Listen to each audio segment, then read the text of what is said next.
let you know before I get into anything else that we are so back, people. We are so back. We've never been this back before. We are generational levels of back at this point. We are so back that even Peter Parker can feel us. My back. Oh, my back! I will let you guys know I'm not going to do like a play-by-play of the first 2 episodes of Daredevil Born Again. I'm going to talk about a lot of the things that stood out to me, just my general thoughts and impressions of the first 2 episodes. If you have not seen yet the first 2 episodes of Daredevil Born Again, do not watch this video. There are going to be some spoilers. That is a spoiler warning in case you care about spoilers, or if you don't and you just want to watch the video, welcome to the channel. I hope you have fun here today. So it's been a long 7 years. I believe it's been 7 or 8 years since the last season of Daredevil came out. It was fans petitioning and fans complaining and fans mourning our loss collectively. Like as a community, we came together in a time of pain. And now we're sitting here and we have basically a new season of Daredevil, which is not really Daredevil season 4, but it feels like Daredevil season 4 adjacent. The one thing I will praise about Daredevil Born Again right off the bat is the tone. I feel like they pretty much nailed the tone and make it feel like a spiritual successor to the Netflix Daredevil show. It's not just about nailing the essentials, right? I mean, it's a gritty show, it's violent, it's dark, it's mature, it's thoughtful at times. But we see a lot of the characters that we saw in the Netflix show and we see them kind of carrying it forward, and it feels like the world, it fits them, and the tone fits the story, and it all kind of coalesces and comes together in something that you want to watch. Tell you what, this series definitely hit the ground running. I mean, you get a full-on Daredevil versus Bullseye fight within the first 20 minutes of the show, and you also unfortunately get Foggy dying, and I do have like a lot of conflicted feelings about this, because it feels like we waited 8 years to see Nelson, Murdock, and Page back together, and then in the first 20 minutes of the new season, like you're killing Foggy off, and that's come on, man, that's not right.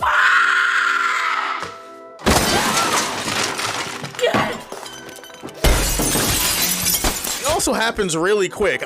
Maybe it's because I've watched too many TV shows or I've watched too many movies in my lifetime, but honestly, it feels like a setup to somebody getting killed. Like that's what the first 10 to 20 minutes of the show feels like. The way that things are shot, the way that things are edited, the way that it suddenly feels like things are moving a little bit too fast, it's really fucked up. The way that you can sense it's about to happen. I'll also say visually within the first 15 minutes, I could tell, well, this is not necessarily the Netflix show. Not that it looks terrible, but there's just like some incredibly noticeable CGI when Matt gets on his Daredevil outfit and he's jumping across the rooftops and swinging down to take out Bullseye. Visually, it just does not look as appealing. You can tell it just looks a lot more fake. You didn't have as much CGI in the original Netflix show, so it just feels a little bit jarring. Granted, I do think in the long term this is gonna work out because it does make it feel more comic booky, as in it makes it feel like these characters cannot just live in a gritty world, but it can thrive in a comic book world too, which is doing wonders for my Daredevil and Spider-Man agenda. Also, love the fact that Kingpin in the first 2 episodes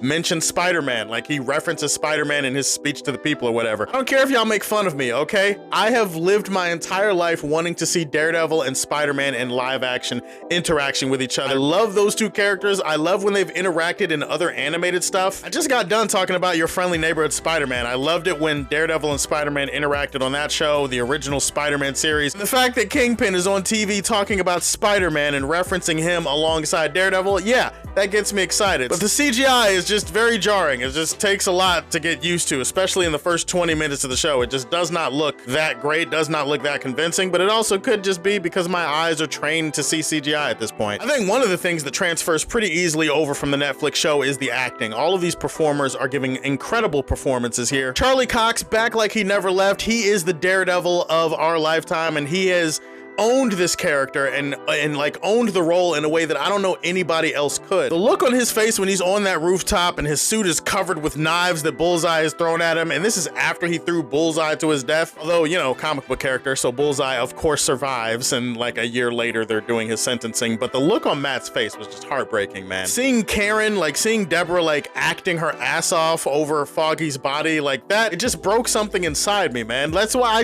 I'm very conflicted about this as a storytelling decision. Mainly, I think it's kind of bullshit because we transitioned to 1 year later and Matt, he's got his own practice with McDuffie now. Foggy's gone and Karen, she shows up briefly to like argue with Matt and then she just fucks off to San Francisco. So are we not going to see Karen Page in this season? Like that just feels kind of weird to me. Nelson, Murdock, Page, that was where we were building towards. That's what we sacrificed 3 seasons to get. And now all of a sudden we're sitting here in this new show and we're just, Karen Page is just not here, and then Foggy's dead. And I don't know, it feels like a slap in the face, feels like a waste, but I guess we'll see how it turns out. I think one of my favorite things about the first 2 episodes of Born Again is that it feels like the Netflix show in the sense that the dialogue between the characters is really compelling. It's really well written stuff. You can have just as much fun watching an action scene as you can watching 2 characters sitting in a room just talking for a few minutes. You're captivated, you're hanging on to every word. The scene between Matt and between Kingpin at the restaurant where they're just sitting down and they're just talking to each other. I like the little reference to Echo and to the larger MCU when he references Kingpin getting shot in the face by Echo. Like, I thought that was a funny moment, and Kingpin did too, apparently. He's laughing more than I've ever seen him laugh before. There's great scenes all littered throughout the first 2 episodes of characters just sitting and talking. There's a really cool face-off between the police commissioner and Wilson Fisk. Commissioner basically tells him to his face, he says, "You a pussy and you ain't shit and you a bitch and I'ma see you fail and fall and I'm preying on your downfall." And I was just like, oh, okay.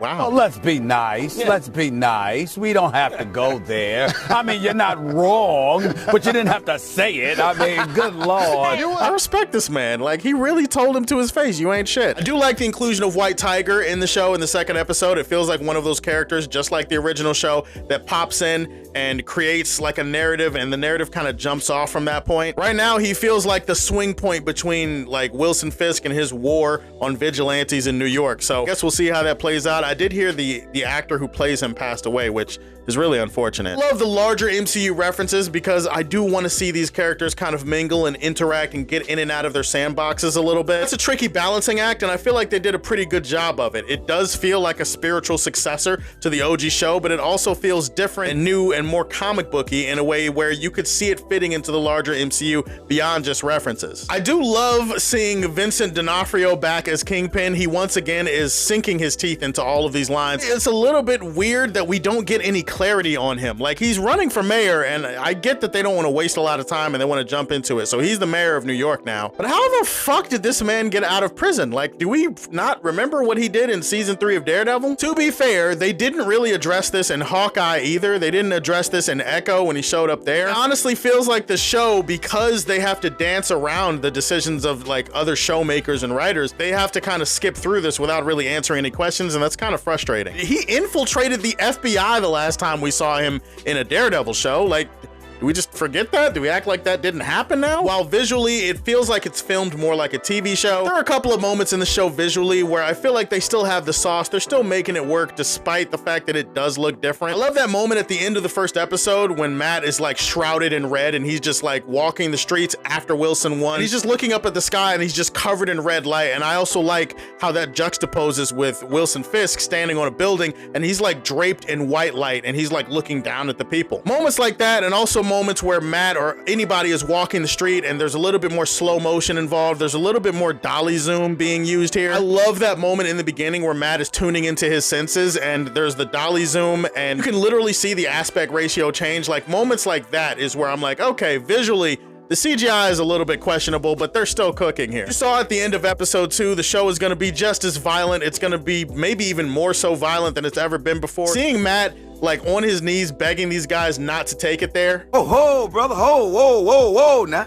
You got too much dip on your chip. Which, pause, that sounds kind of weird in the way I said it. I didn't really mean it that way. I hope you guys know that. But actually, I don't think he was begging them to do anything. I think Matt had retired from Daredevil at this point, and he was begging himself to not go crazy on these dudes. And when that dude cocked the hammer, it was like, nah, all bets are off. We haven't seen Punisher yet, but we did see one of the cops had a Punisher tattoo. I'm really interested to see how they handle this storyline. For the people that don't know the storyline of cops worshiping Punisher from the comics, I think some parts of the show look absolutely great, and there's some great cinematography. I do think there are some visuals that leave a lot to be desired. A few moments of green screen and some CGI that didn't really work for me. If the trade-off is seeing Wilson Fisk and Vanessa in therapy and we get to actually watch episodes of that, like, yeah, sign me up for that, no question. I don't really rate individual episodes like this, so I'm not gonna give it a rating here, but guys, I do wanna know, what are your thoughts on Daredevil Born Again? What were your overall thoughts, and what are you looking forward to the most from this season of Daredevil? Please like and subscribe to the Superfan Show, and if you like what you see,